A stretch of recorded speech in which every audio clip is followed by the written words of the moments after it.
September 2024 అంటే వారు అధికారంలోకి వచ్చినటువంటి ఓ 3-4 మాసాల్లో ఓ పెద్ద రాజకీయ కుట్రకి తెరలేపారు. దానికి కలియుగ దైవం వెంకటేశ్వర స్వామి వారి ప్రసాదాన్ని వారి కుట్రలో భాగంగా అందులో పంది కొవ్వు కలిసిందని, జంతు కొవ్వు కలిసిందని లేనిపోయినటువంటి ఒక ప్రచారాన్ని వైఎస్ఆర్ కాంగ్రెస్ పార్టీ ప్రభుత్వం మీద, జగన్మోహన్ రెడ్డి గారి మీద చెయ్యాలనేటువంటి ఒక రాజకీయ కుట్రతో సహజంగా చంద్రబాబు నాయుడు గారికి మొదటి నుంచి రాజకీయాల కోసం ఎవరిని వాడుకోవడానికన్నా, ఏ ఇష్యూని వాడుకోవడానికన్నా ఆయనకి మొదటి నుంచి వెనతో పెట్టినటువంటి విద్య. అందులో భాగంగా చివరికి దేవుణ్ణి కూడా వదలకుండా ఒక తప్పుడు ప్రచారాన్ని కోట్లాది మంది హిందూ ధర్మాన్ని, హిందువుల మనోభావాల్ని, భక్తుల తాలూకు మనోభావాల్ని దెబ్బతీసేటువంటి విధంగా లేనిపోయినటువంటి ఆరోపణలు సృష్టించినటువంటి సందర్భాలు చూసాం. చివరికి దాని మీద మేము కూడా స్పందించడం, నేరుగా తర్వాత కోర్టుకి, సుప్రీంకోర్టుకు వెళ్ళడం, సుప్రీంకోర్టు సిబిఐ ద్వారా సిట్ని ఏర్పాటు చేయడం, దాదాపు సంవత్సరంన్నర తర్వాత దగ్గర 14-15 మాసాలు పూర్తయిన తర్వాత మొన్న సిట్టు సిబిఐ ఛార్జ్షీట్లో ఎక్కడా కూడా యానిమల్ ఫ్యాట్ అనేటువంటిది లేదు అనేటువంటిది నిర్ధారణ చేసింది. చేసిన దగ్గర నుంచి ఈ పాపం మనకు ఎక్కడ చుట్టుకుంటుంది, ముఖ్యంగా హిందువుల తాలూకా మనోభావాలతో మనం ఆటలాడుకున్నాం. కోట్లాది మంది భక్తుల తాలూకా ఆరాధ్య దైవం అయినటువంటి కలియుగ దైవం వెంకటేశ్వర స్వామి తాలూకా ప్రసాదాన్ని మనం రాజకీయానికి వాడుకున్నాం. ఈరోజు ప్రజలకు ఏమని సమాధానం చెప్తాం? ఈరోజు వైఎస్ఆర్ కాంగ్రెస్ పార్టీ అడుగుతున్నటువంటి ప్రశ్నలకు, వారి మీద మనం చేసినటువంటి దుష్ప్రచారానికి ఏ రకంగా మనం సమాధానం చెప్పుకుంటాం అనేటువంటి భావనలో ఉన్నటువంటి తెలుగుదేశం పార్టీ లేదా కూటమి ప్రభుత్వం విద్వేషాలను రెచ్చగొట్టేటువంటి విధంగా ప్రేరేపించేటువంటి కార్యక్రమాలకి గడిచినటువంటి 3-4 రోజులుగా రాష్ట్ర వ్యాప్తంగా ఎక్కడికక్కడ ఫ్లెక్సీలు ఏర్పాటు చేయడం, జగన్మోహన్ రెడ్డి గారి మీద, అప్పుడు టీటీడీ చైర్మన్ గా ఉన్నటువంటి సుబ్బారెడ్డి గారి మీద, భూమన కరుణాకర్ రెడ్డి గారి మీద, తిరుపతి లడ్డూని యానిమేట్ చేస్తూ దానికి ఉన్నటువంటి పవిత్రతని డిగ్రేడ్ చేస్తూ, తప్పుడు ప్రచారం చేస్తూ అన్ని ప్రాంతాల్లో, రాష్ట్ర వ్యాప్తంగా అన్ని నియోజకవర్గాల్లో, అన్ని ప్రాంతాల్లో, అన్ని జిల్లాల్లో కూడా మళ్ళీ ఆ చేసేటువంటి ఆ తప్పుడు పనికి కూడా ధైర్యం లేకుండా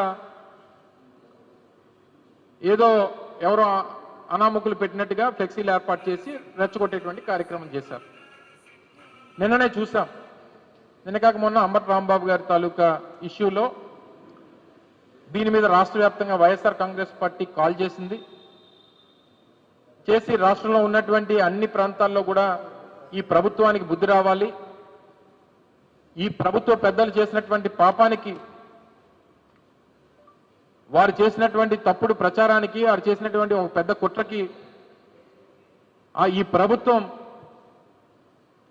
ఉన్నటువంటి ముఖ్యమంత్రి కానీ, వారి కొడుకు కానీ, వారి సహచరులు కానీ వీరందరికీ బుద్ధి రావాలనేటువంటి ఒక కార్యక్రమాన్ని పార్టీ పరంగా మేము తీసుకున్నాం. రాంబాబు గారు తిరిగి వస్తుండగా ఒక జంక్షన్లో వారు ఎక్కడైతే ఫ్లెక్సీ కట్టారో ఫ్లెక్సీ కట్టినటువంటి జంక్షన్లో కర్రలు, రాళ్ళు పట్టుకొని తెలుగుదేశం పార్టీకి చెందినటువంటి ఒక గూండాలు దగ్గర ఒక 40-50 మందో 100 మందో అక్కడ గుమికూడారు. వీరికి ప్రొటెక్షన్ ఎవరంటే పోలీసులు. అంటే అసలు కర్రలు, రాడ్లు పట్టుకునేటువంటి సందర్భంలోనే వాళ్ళని చెదరగొట్టాల్సినటువంటి పోలీస్ శాఖ వారికి సెక్యూరిటీ ఇస్తూ రాంబాబు గారు కారు వస్తున్నప్పుడు వారు దాన్ని అడ్డగించడం, కుటుంబ సభ్యుల్ని నోటికొచ్చినటువంటి మాటలు, బూతులు తిట్టడం, వీరిని ప్రేరేపించడం, కర్రలతో కారుని కొట్టడం, వారిని నోటికొచ్చినట్టుగా ఒకరిద్దరు లేడీస్ అయితే మరి వాళ్ళు మరి ఎవరో గ్రంథాలయ సంస్థ చైర్మన్ అంట అక్కడ గుంటూరు, వారు నోటుకొచ్చినటువంటి బూతులు తిట్టారు. సహజంగా ఆ మాస్ ఆ ఇన్సిడెంట్లో ఎవరన్నా సరే రియాక్ట్ అవ్వాల్సినటువంటి పరిస్థితి వస్తుంది. మానవ జన్మ ఎత్తినటువంటి ఏ ఒక్కడన్నా సరే రియాక్ట్ అవుతూ ఉంటారు. ఆ ఇన్సిడెంట్ దానికి major failure law and order. సరే, తెలుగుదేశం పార్టీ నాయకులు గూండాలు అంతకంటే గొప్పగా ప్రవర్తిస్తారని చెప్పి ఎవరు ఊహించాం. అటువంటి పరిస్థితులు వచ్చినప్పుడు పోలీస్ శాఖ స్పందించాల్సినటువంటిది, రియాక్ట్ అవ్వాల్సింది, అక్కడ ఉండి వారికి సెక్యూరిటీ ఇచ్చింది. అయిపోయింది, ఇన్సిడెంట్ అయిపోయింది. రాంబాబు గారు వారి నివాసానికి వచ్చారు. వచ్చిన తర్వాత కూడా చాలా క్లియర్గా కేటగారికల్గా చెప్పారు, వారు మమ్మల్ని ఈ రకంగా ఇబ్బంది పెట్టారు, ఈ రకంగా బూతులు తిట్టారు, ఈ రకంగా ప్రేరేపించారు. అయినప్పటికీ నేను ఆ మాట మాట్లాడకుండా ఉండాల్సిందే అనేటువంటి మాట వారు రిగ్రెట్ అయ్యి వారు మాట్లాడినటువంటి సందర్భాలను కూడా మనం అందరం కూడా చూసాం. కానీ ఏదైతే ఒక స్కెచ్తో, ఒక ప్లాన్తో తెలుగుదేశం పార్టీ హైకమాండ్ దగ్గర నుంచి, ముఖ్యమంత్రి దగ్గర నుంచి, ముఖ్యమంత్రి కొడుకు దగ్గర నుంచి ఉన్నటువంటి ఈ ప్రణాళిక ఏదైతే ఉందో ఆ ప్రణాళికను వారు అమలు చేయాలనుకున్నారు. అమలు చేసేటువంటి దాంట్లో సఫలీకృతం అయ్యారు. ఈ చేసినటువంటి ప్రక్రియలో స్థానిక శాసనసభ్యులు తాలూకు భర్త, వారి రౌడీ మూకలు దగ్గర 1000 మంది సాయంత్రం 4:30 నుంచి రాత్రి 11:30 వరకు గుంటూరు లాంటి పట్టణంలో డిఐజీ కార్యాలయం అక్కడే ఉంటుంది, గుంటూరు ఎస్పీ కార్యాలయం అక్కడే ఉంటుంది, గుంటూరు అర్బన్ ఏరియాలో అనేక పోలీస్ సర్కిల్స్ ఉన్నాయి, పక్కనే బెటాలియన్స్ ఉన్నాయి. అంటే 2 నిమిషాల్లో ఫోర్సెస్ తీసుకొని వచ్చి చెదరగొట్టేటువంటి దానికి అవకాశం ఉన్నప్పటికీ పైనుంచి వస్తున్నటువంటి ప్లాన్ ఏదైతే ఉందో అది అమలు అయినంత వరకు వారు ఎక్కడా కూడా రెస్పాండ్ అయినటువంటి పరిస్థితులు లేవు. ఈ పోలీసులు కూడా గడిచినటువంటి నెల రోజుల నుంచి అలవాటు అయిపోయింది. అంటే రాష్ట్రంలో లా అండ్ ఆర్డర్ అనేటువంటిది లేదు అనేటువంటి దానికి అదొక ఉదాహరణ. ఈ మధ్యకాలంలో కోడి పందాలు కానీ, లేదు ఈ మధ్యకాలంలో రికార్డింగ్ డ్యాన్సులు కానీ, ఈ మధ్యకాలంలో ఈ ప్యాకాట్లు కానీ, వీటన్నిటికీ కూడా ఈ మధ్యకాలంలో ఈ పోలీస్ శాఖ చాలా బిజీగా ఉన్నారు. స్టేజ్ ఎక్కి డ్యాన్సులు వేయమని కొంతమంది, కోడి పందాలు ఆడుతూ ఉంటే వాటితో కొంతమంది, రికార్డింగ్ డ్యాన్సులు వేస్తుంటే వారితో కొంతమంది, పూర్తిగా లా అండ్ ఆర్డర్ అనేటువంటిది నిర్వీర్యం అయిపోయి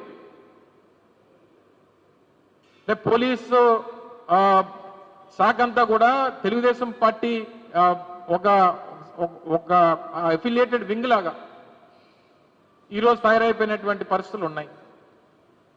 నేరుగా రాంబాబు గారు పార్టీ కార్యాలయంలో ఉన్నారు, ఎదురుగా ఉన్నట్టు వారి ఇంటి ఎదురుగానే వారి పార్టీ కార్యాలయం ఉంటుంది.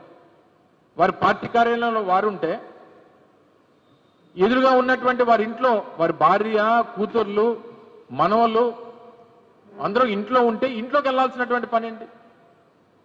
ఇంట్లోకి వెళ్ళి ఇంట్లో ఫర్నిచర్ ఇచ్చేసి ఫర్నిచర్ నిప్పు పెట్టి వారిని సజీవదానం చేయాలి, రాంబాబు గారిని హతమార్చాలి అనేటువంటి ప్రయత్నం చేస్తూ ఉంటే రాష్ట్రంలో ఒక మాజీ మంత్రికి ఆ పరిస్థితి వస్తే ఇంకా మిగిలిన వాళ్ళ పరిస్థితి ఏంటి?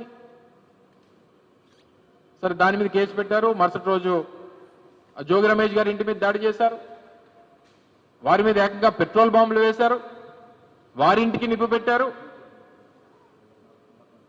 అసలు ఇది రాష్ట్రమా, ఆటవిక రాజ్యమా? ఒక జంగిల్ రాజ్ ప్రభుత్వం ఈరోజు రాష్ట్రంలో కనబడతా ఉంది. ఇవన్నీ దేనికనంటే తిరుపతి లడ్డు వ్యవహారంలో మనం చేసినటువంటి పెద్ద కుట్ర, ఇందులో మనం సఫలీకృతం అవ్వలేదు, మనం రాజకీయంగా దెబ్బతిన్నాం అనేటువంటి ఈ కూటమి ప్రభుత్వం తాలూకా ఆలోచనాన్ని, ప్రజల తాలూకా దృష్టిని మరల్చాలి, డైవర్ట్ చేయాలనేటువంటి ఉద్దేశంతో చేపట్టినటువంటి ఇష్యూస్ ఇవి. రెండో పక్క మేజర్గా 2 ఇష్యూస్